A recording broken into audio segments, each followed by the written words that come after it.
نہیں ہے. پوری امت محمدیہ چاہے کسی بھی فرقے سے تعلق رکھنے والا وہ اس کی تردید کرتا ہے کہ آیا کہ یہ ذبیحہ جو ہوتا ہے یہ حضور غوث پاک کے نام کا نہیں ہوتا, یہ اللہ کے نام کا. کس کے نام کا ہوتا ہے؟ اللہ کے نام پر ہوتا ہے.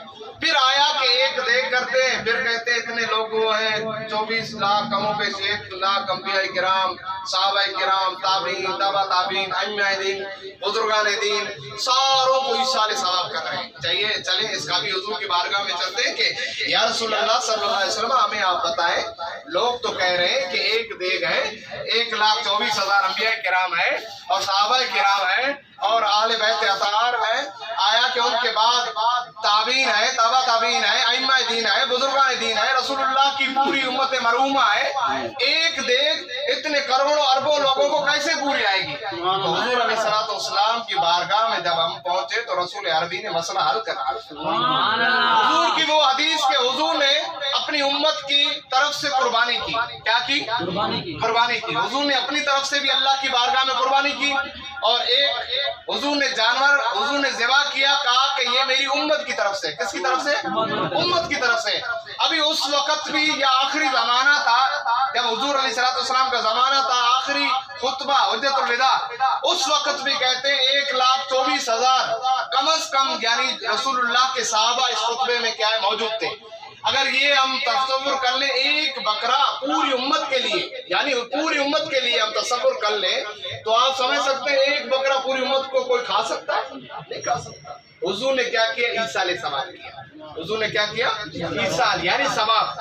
آپ 11ویں کریں, 3 مقصد آگے رکھیں. پہلا یہ کہ اللہ کے نام پر اس کو میں ذبح کر رہا ہوں.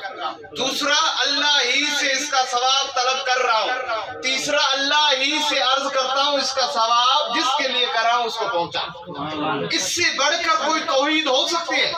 نہیں ہو سکتی. کہ بندہ کرنا بھی اللہ سے, جزا بھی اللہ سے, پہنچانا بھی اللہ کے حوالے کر دے, اس سے بڑھ کر کوئی توحید پرست ہو سکتا ہے؟ نہیں ہو سکتا. تو گویا کہ 11ویں شریف کرنے والا اتنا توحید پرست ہے کہ اس کا کھانا بھی اللہ کے نام سے ہوتا ہے, اس کا پینا بھی اللہ کے نام سے ہوتا ہے, اس کا دینا بھی لوگوں کو اللہ کے نام سے ہوتا ہے. آئیے ابھی پوچھتے ہیں 11ویں والے سے, آیا کہ ولایت ہے کیا؟ تو ولایت ولی کو بدنام کیا جا رہا ہے. سوشل میڈیا پر دیکھیں, لوگوں کے اندر تصور دیکھیں تو شیخ عبد القادر جیلانی محبوب سبحانی قطب ربانی سے پوچھا گیا کہ حضور آپ ہمیں بتائیں کہ ولی کون ہوتا ہے, ولایت کیا ہے؟ آپ نے کہا کہ ولی وہ شخص ہوتا ہے جس کا فعل یعنی جس کا عمل ہمیشہ رسول اللہ صلی اللہ تعالی علیہ وسلم کے قول کے مطابق ہو, قول کے مطابق ہو, اس کا فعل ہمیشہ عمل رسول اللہ کے عمل سے کیا ہوتا ہو, ملتا ہو. تو حضور نے آ کر تبلیغ کی, ہمیں توحید کے بارے میں سب سے پہلے بتایا, کیونکہ حضور سے پہلے جو زمانہ تھا جاہلیت کا زمانہ تھا, لوگ بت پرستی میں تھے. حضور جب آئے تو حضور نے ہمیں توحید کے بارے میں بتایا. کس کے بارے میں بتایا؟ توحید کے بارے میں بتایا. تو پھر اس کے بعد اللہ کے محبوب نے شرک ظلم عظیم ہے, حضور نے شرک کی تعلیمات سے ہمیں آگاہ کیا. شرک کرنا بڑا ظلم ہے, اللہ سے شرک نہیں کرنا. جیسے عیسائیوں نے اللہ کے حضرت عیسیٰ علیہ السلام کو اللہ کا بیٹا بنایا تو تم لوگوں نے اس طرح نہیں کرنا. حضور نے یہ تعلیم دی, یعنی شرک کو ختم کیا. پھر ذات باری تعالیٰ کے حوالے سے ذات باری تعالیٰ, صفات باری تعالیٰ, جس طرح اللہ بھی رحمان ہے بندے بھی رحمان ہے, اللہ بھی مدد کرنے والا ہے بندے بھی مدد کرنے والے ہیں, اللہ بھی شافع ہے بندے بھی شافع ہیں. اگر اتنا توحید پرست ہے بندہ تو جب بیمار تو پھر عرض کی کہ یا رسول اللہ آپ ہمیں بتائیں کہ یہ پھر آئی ہے شہد کی مکھی ابھی کیا کہہ رہی ہے. حضور علیہ السلام نے فرمایا کہ ابھی یہ آئی اور میں اس سے پوچھ رہا تھا شہد کی مکھی سے کہ تمہارے اندر اتنی میٹھاس کہاں سے آئی.